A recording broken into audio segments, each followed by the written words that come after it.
সুইটি ওই ছেলেটার বাইকের পেছনে ঘুরে বেড়াচ্ছিল? অসম্ভব। তুমি কাকে দেখতে কাকে দেখেছো? আমার মেয়েকেই দেখেছি সোনা। ওকে আমার জন্মের সময় চিনতে ভুল হয়নি, আজও হবে না। আমার বাইকের পেছনে বসে খেলা দেখানো হচ্ছিল। একবার উঠছে একবার বসছে, একবার উঠছে একবার বসছে, একবার উঠছে একবার বসছে, উঠছে বসছে। ওই তো ওই তো ওই তো এই যে এইটাই পড়েছিল, সিঙ্গাপুর থেকে এনে দিয়েছিলাম। তুই ওই গ্যারেজের ছেলেটার সঙ্গে বাইকে ঘুরে বেড়াচ্ছিলি? হ্যাঁ। মারতাম ঠাসি এক থাপ্পড়, নেহাত গালে দাগ পড়ে যায় বলে মারলাম না। এমন ভাবে কথা বলছে মনে হচ্ছে যেন ব্রেকফাস্ট খাবে কিনা জিজ্ঞেস করছো। তুই শুধু ঘুরে বেরিয়েছিস, ভালো টালো বাসিসনি বল? দুটোই করেছি। এবারে কিন্তু সত্যি মেরে দেবো, এ দাগ পড়ুক আর যাই হোক। তুমি একটু শান্ত হও না, ও বাচ্চা মেয়ে, অত শত বোঝে না। আমি কি কিন্ডারগার্টেনে পড়ি? আমি সবকিছু জানি। ও একটা গ্যারেজের মেকানিক। জানি। ও একটা গুন্ডা, পাতে দেয়া যায় না। জানি। ওর বাবা তোর বাবার কাছে কাজ করে সুইটি। জানি। সবই যখন জানো তখন পচাশা মুখে পাটা কাটলে কেন মা? আমি ওকে ভালোবেসেছি, ওর কিছু নেই বলেই তো।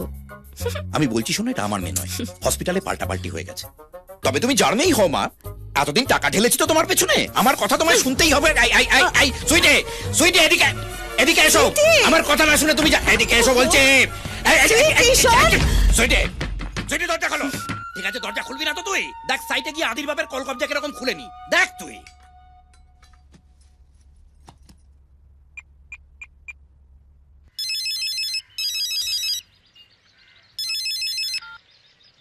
হ্যাঁ আদি, বাবা আমাদের ব্যাপারে সবকিছু জেনে গেছে আর প্রচন্ড রেগে সাইটের দিকে গেছে।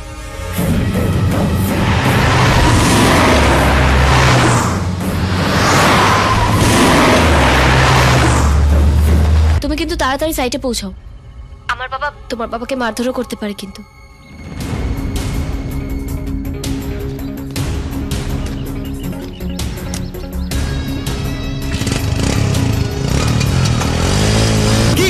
কি হয়েছে নাকি? স্যারের কাছে আমায় মার খাবি নাকি? স্যার, এইটা একটু দিন। মালগুলো কিন্তু ঠিকঠাক মিলিয়ে নিবি, বুঝতে পেরেছিস? আমি সই করে দিলাম। হ্যাঁ,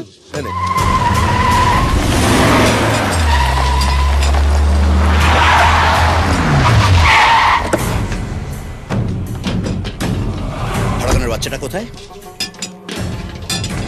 আরে কি হলো নাকি? তাড়াতাড়ি কর। আরে সময় মতো কাজ শেষ না হলে আমার পিঠের চামড়া থাকবে না। আরে কি হচ্ছে নাকি আমি বুঝতে পারছি না। কি হয়েছে স্যার? কি হয়েছে? আমার মেয়ের নজর দোষ লেগেছে তাই ছেলেকে উস্কে দেওয়া? শান্তিময়ের অনেক পয়সা জাগিয়ে ওর মেয়ের সাথে কর। এইবার মনে পড়েছে, তুই তোর মেয়ের ডাক্তারি পড়ার জন্য আমার কাছে টাকা চেয়েছিলি, আমি টাকাটা দিইনি। তাই তোর ছেলেকে লেলিয়ে দিয়ে আমার পুরো টাকাটা চেপে দেওয়ার প্ল্যান করেছিস, তাই তো? না তাই তো? কি লোভী রে।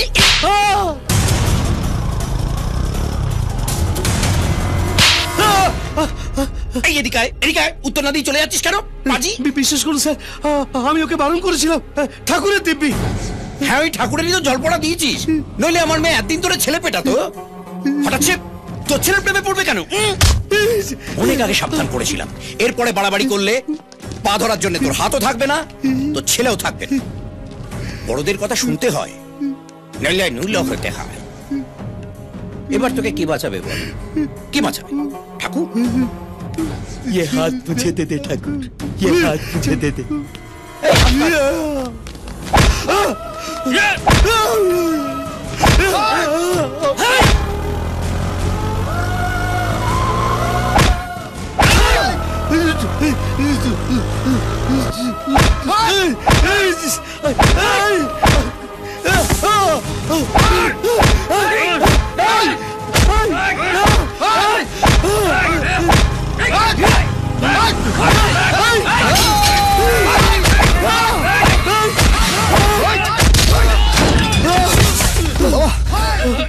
বাবা চোখ খুলো। বাবা বাবা বাবা, তুই এখান থেকে পালা। বাপকে ছাড়, ছেলেকে পেঁদা।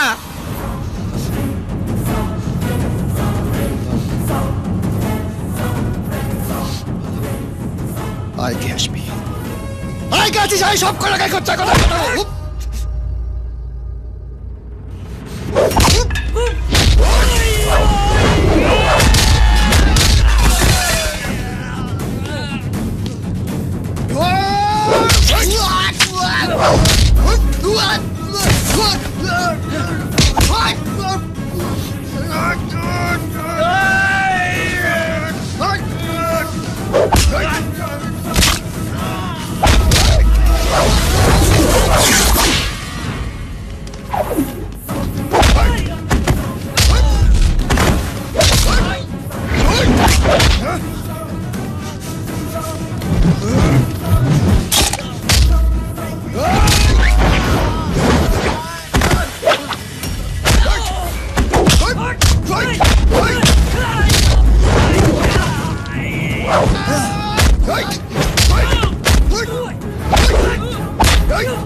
ছেড়ে দাও আদিকে।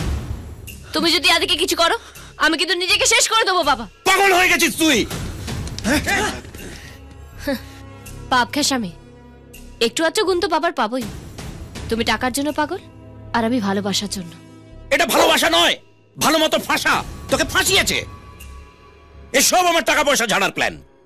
তোকে পই পই করে বলতাম না কোনোদিন বিপিএলদের বিশ্বাস করবি না। এরা বারবার ছেলে চায় কেন জানিস? খুব সিম্পল রে মা, যাতে মেয়েদের বাপের থেকে টাকা পয়সা ঝাড়তে পারে। আরে তোকে দুটো মিষ্টি মিষ্টি কথা বললো আর অমনি তুই গলে গেলি। বাপ বেটা দুজনে মিলে তোকে জল পড়া দিয়েছে। এই জন্যই বলেছিলাম মিনারেল ওয়াটার ছাড়া খাবি না। এরা ঘরে ঘরে জল পড়া দেয়। না বাবা, ওদের ঘরে ভালোবাসা আছে যেটা আমাদের ঘরে নেই। তোমার মনের মতো মেয়ে হতে গিয়ে আমি মেয়েদের স্বভাবটাই হারিয়ে ফেলেছিলাম, কিন্তু আদির ভালোবাসায় আমি আবার সেটা ফিরে পেয়েছি। আরে এ কি একটা ভালোবাসার মতো ছেলে হলো রে? হ্যাঁ, আরে আরে ওই চাকলা ওটা ঘরে তুই থাকবি কি করে? যেমন করে আমার বর থাকবে। ওরে আদি রাস্কেলের কাদি, কি করেছিস তুই আমার মেয়েকে? ছোটবেলা থেকে যা যা আবদার করেছিস দিয়েছি। বাবা পার্লারে যাবো, 1 লাখ টাকা দাও, দিয়েছি। বাবা একটা গাড়ি দাও, BMW দিয়েছি। তাই বলে এই চটা পাটা বর দেবো চাইলে? ঘন্টা টেপায়। আমার মেয়ে যদি জেদ না করতো না, তাহলে তোদের বাপ বেটা দুটোকেই এতক্ষণে ভোগে পাঠাতাম। আর আপনার মেয়ে যদি আমাকে ভালো না বাসতো, এতক্ষণে আপনি ভোগে চলে যেতেন। নেহাত আমাদের বিয়েতে আপনাকে আশীর্বাদ করতে হবে, তাই নাহলে আপনাকে বুঝিয়ে দিতাম যে আপনার এই জামাই কি জিনিস। আমার মেয়েকে বিয়ে করার খুব স্বাদ না? চল তোকে একটা অফার দিচ্ছি। আমার মতো হতে হবে না, আমার 10% রোজগার করে দেখা। আমি দাঁড়িয়ে থেকে আমার মেয়ের বিয়ে দেবো তোর সাথে। না আদি, তুমি বাবার কথা একদম শুনবে না। বাবা তোমাকে আমার থেকে সরিয়ে দেওয়ার জন্য সব বলছে। কিরে বল, আছে বুকের পাটা? এই যে এত লোক সাক্ষী রইলো, এখানে দাঁড়িয়ে থেকে ডিল ফাইনাল করবো। কি হলো, হাসির কি হলো? আরে এটা কি ম্যানে পেয়ার গিয়ে নাকি? হ্যাঁ, যে আপনাদের অফার শুনে আপনার মেয়েকে পাওয়ার জন্য আমি রোজগার করতে নেমে পড়বো? আপনার টাকা আছে, আমার টাকা নেই, তাই আমাকে আপনার মেয়ে দিতে ফাটছে, তাই তো? আপনি আমাকে একটা অফার দিয়েছেন না, তার জন্য ধন্যবাদ। এবার আমি আপনাকে একটা অফার দিচ্ছি।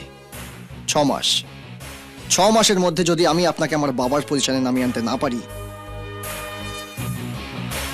আপনার হোল ফ্যামিলির হাতে যদি বাটি না ধরাতে পারি, তো আমার নাম আদি নয়। এই শুয়া! এই! যে কটা মার আপনি আমার বাবাকে মেরেছেন, সেই প্রত্যেকটা মারের ইন্টারেস্ট সমেত শোধ আমি তুলব। যতবারই মই লাগিয়ে আপনি ওপরে ওঠার চেষ্টা করুন না কেন, টেনে হিচড়ে আমি আপনাকে নিচে নামাবই। কাল থেকে আপনার মিটার ডাউন। 6 মাস। 6 মাসের মধ্যে আমাদের দুটো ফ্যামিলি এই রাস্তায় এসে দাঁড়াবে, আর সেখানে ওদের ছেলে মেয়ের বিয়ে হবে। আর এটাই হলো আমার বাম্পার অফার।